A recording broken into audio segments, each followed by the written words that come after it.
नमस्कार विद्यार्थी मित्रांनो, आजच्या व्हिडिओमध्ये आज आपण 8वी NMS 2025 गणित विषयाचे संभाव्य प्रश्न, हेच प्रश्न परीक्षेमध्ये वारंवार येतात, त्यामुळे या प्रश्नांची तयारी करणं गरजेचं आहे। पहा प्रश्न क्रमांक 1, एका त्रिकोणाच्या बाजू 13 सेमी, 14 सेमी, 15 सेमी आहेत, तर त्या त्रिकोणाचे क्षेत्रफळ किती? अशा प्रकारचा प्रश्न परीक्षेमध्ये विचारला तर तुम्हाला सुरुवातीला त्रिकोणाची अर्धपरिमिती काढायची आणि त्रिकोणाची अर्धपरिमितीचं सूत्र, त्रिकोणाची अर्धपरिमिती, पहा त्रिकोणाची अर्धपरिमिती काढायचं सूत्र कोणतं आहे, तर त्याला नाव आपण एस देऊयात। एस बरोबर ए अधिक बी अधिक सी छेदामध्ये 2।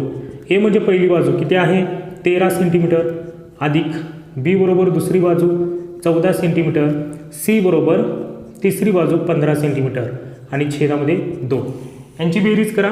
पहा 5 आणि 4 9, 9 आणि 3 12, एक हातचा येईल आणि 1 2 3 आणि तो हातचा मिळवला तर 42 येईल। 42 भागिले 2 आणि हा भागाकार केला तर 2 दुनी 4, 2 कवे म्हणजे किती येणार आहे, तर अर्धपरिमिती बरोबर 21 येणार आहे। आणि आता आपल्याला हिरोचं सूत्र वापरायचं आहे। काय वापरायचं आहे? हिरोच्या सूत्रानुसार पहा हिरोचे सूत्र,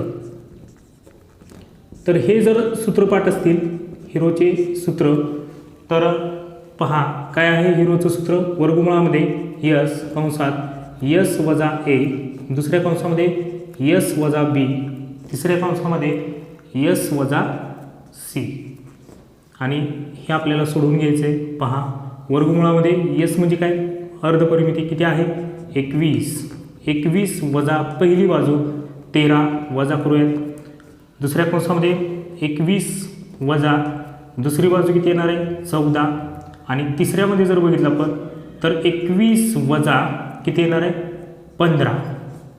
तर हे सोडवून घेऊयात आपण आता।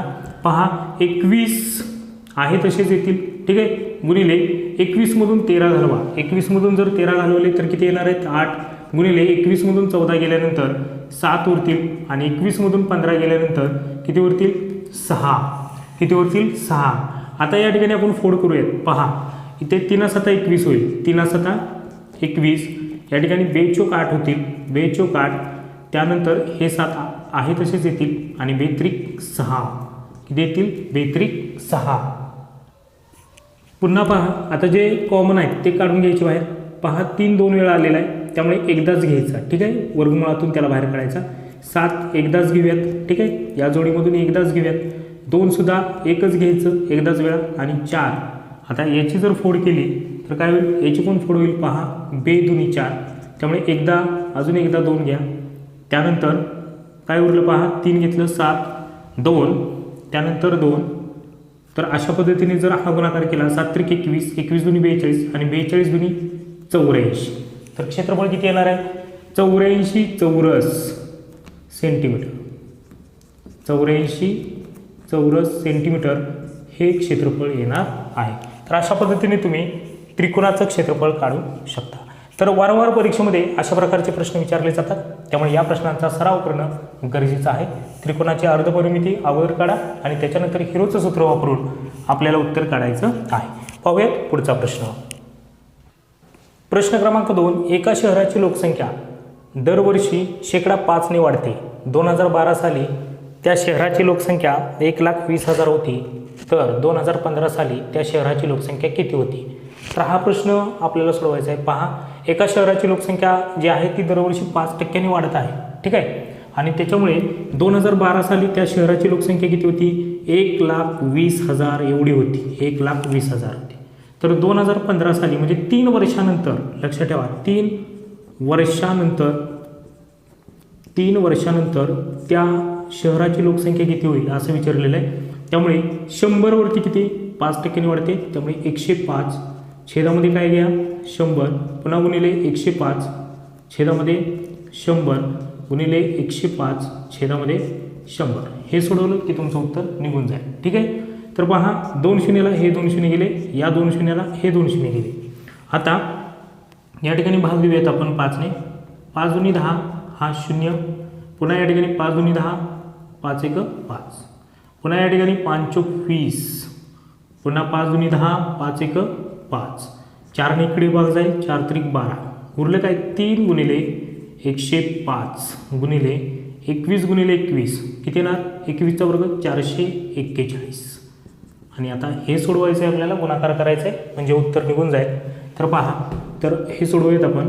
3 5 15, 1 हातचा 3 0 0, 1 1 3 1 3, 315 गुणिले 441 हा गुणाकार करावा लागेल. ठीक आहे, तर साईडला करून घेतो गुणाकार. 441 गुणिले 315, तर हा गुणाकार करून घेऊयात. 5 1 5, 5 चोक 20, 2 हातचे 5 चोक 20 आणि 2 22, 1 0 घेऊयात. आता पहा, 1 ने आता म्हणायचे 1 4 4, अजून 2 0 आता इथे घ्यायचे आपण. ठीक आहे, 3 1 3, 3 चोक 12, 1 हातचा 3 चोक 12 ने 13, आणि यांची आता बेरीज. पहा, आता ही बेरीज करून घेऊयात आपण. तर किती येते बेरीज? 5 5, 1 आहे तसाच येईल. 4 आणि 3 7 आणि 2 9, 4 आणि 2 6, 6 आणि 2 8, 3 आणि 1 किती आलं मग? 1,38,915 हे या प्रश्नाचं उत्तर येईल. तर अगदी सहज व सोप्या पद्धतीने या प्रश्नाचं उत्तर काढता येईल. आणि अशा पद्धतीचा प्रश्न यावर्षी सुद्धा आपल्याला पाहायला मिळू शकतो. प्रश्न क्रमांक 3, ओ केंद्र असलेल्या वर्तुळाची त्रिज्या 13 सेमी असून त्या वर्तुळात एक जीवा वर्तुळ केंद्रापासून 5 सेमी अंतरावर आहे, तर त्या जीवेची लांबी किती? तर एक वर्तुळ आहे, पहा एक वर्तुळ काढलेलं आहे. त्या वर्तुळामध्ये ओ हा केंद्रबिंदू आहे आणि त्रिज्या जी आहे ती 13 सेंटीमीटर दिलेली आहे. किती दिलेली आहे? 13 सेंटीमीटर. आणि ही जीवा जी आहे ती वर्तुळ केंद्रापासून किती आहे? वर्तुळ केंद्रापासून 5 सेंटीमीटर. आणि आपल्याला जीवेची लांबी विचारली, त्यामुळे हे समान माप असणार आहे. ठीक आहे, तर आता पहा, इथे काटकोन त्रिकोण तयार होते, काटकोन त्रिकोण. आणि त्यामुळे काटकोन त्रिकोणामध्ये जर बघितलं आपण पायथागोरस प्रमेयानुसार आपण इथे त्रिकूट लावू शकतो. 5 12 13 त्रिकूट कोणतं तयार होते?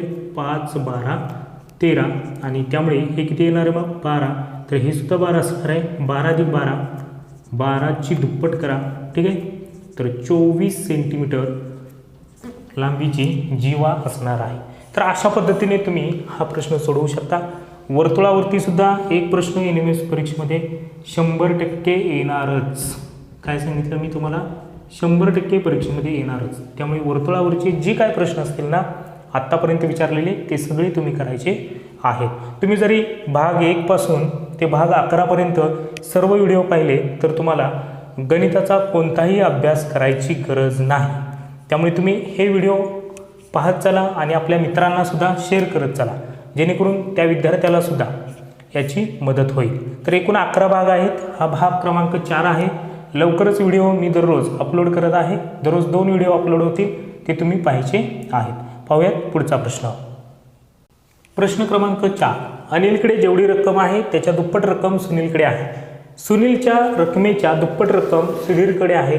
जर तिघांच्या रकमांची सरासरी 1680 रुपये असेल तर अनिलकडे रक्कम किती? तर हा प्रश्न सोडवायचा आहे.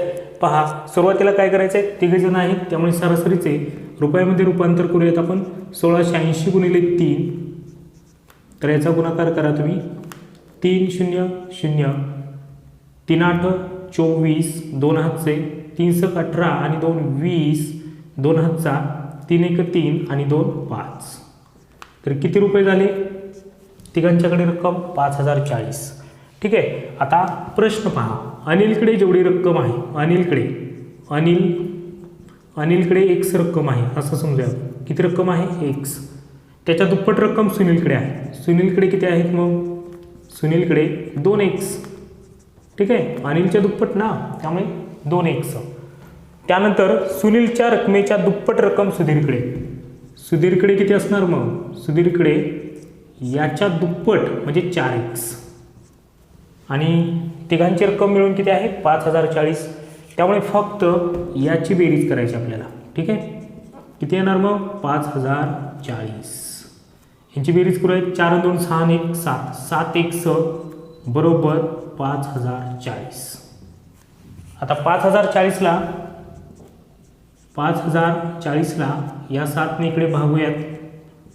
ठीक आहे, 7 7 49, 1 उरला, 7 2 14 आणि हा 0, म्हणजे x बरोबर किती आले, x बरोबर 720. आणि आपल्याला अनिलकडे किती रक्कम आहे हेच विचारलेलं आहे, त्यामुळे या प्रश्नाचं उत्तर किती येणार आहे, 720. सुनीलकडे किती रक्कम असते मग, 1440. ठीक आहे. आणि सुधीरचं तुम्ही काढू शकता मग 4 गुणिले 720 किती रक्कम येते ते तुम्ही सांगू शकता. ठीक आहे, कमेंटमध्ये सांगा सुधीरची रक्कम किती असेल. चला घेऊयात पुढचा प्रश्न. प्रश्न क्रमांक 5, दसादशी 10% दराने 1000 रुपयाचे 2 वर्षाचे चक्रवाढ व्याज किती. चक्रवाढ व्याजावरती प्रश्न येणारच आहे परीक्षेमध्ये. पहा तर रास बरोबर सूत्र काय आहे, पी कंसात 1 अधिक आर छेदामध्ये 100 कंसाचा n वा घात. n म्हणजे वर्ष. ठीक आहे, पी म्हणजे मुद्दल आणि ए म्हणजे रास. ए बरोबर किती आहे, पी 1000, 1 अधिक रेट किती आहे 10 आणि छेदामध्ये 100 किती वर्षाचं काढायचं आहे, 2 वर्षाचं. 1 0 1 0 गेला, 10 1 10 अधिक 1 11, 11/10 2 वेळा करा कारण 2 वर्षाचं काढतोय आपण, गुणिले 1000. 2 0ला 2 0 गेले, 11चा वर्ग किती, 11चा वर्ग 121 गुणिले हे 10 किती येणार रास मग, 121 1 121 आणि हा 0, तर रास बरोबर आली 1210. आणि आपल्याला चक्रवाढ व्याज काढायचं आहे आणि त्यामुळे आपण ए वजा काय करतो, मुद्दल, हे 1210 वजा 1000 बरोबर 210. हे आपल्या प्रश्नाचं उत्तर येईल. तर अशा पद्धतीने आजच्या व्हिडिओमध्ये आपण 5 अतिशय महत्त्वाचे प्रश्न घेतलेले आहे. पुढील व्हिडिओ मी सकाळी अपलोड करत आहे, त्यामुळे अजूनही आपल्या चॅनलला सबस्क्राईब केलं नसेल तर सबस्क्राईब करा. भेटूया पुढील व्हिडिओमध्ये नवीन ट्रिक्ससह. धन्यवाद.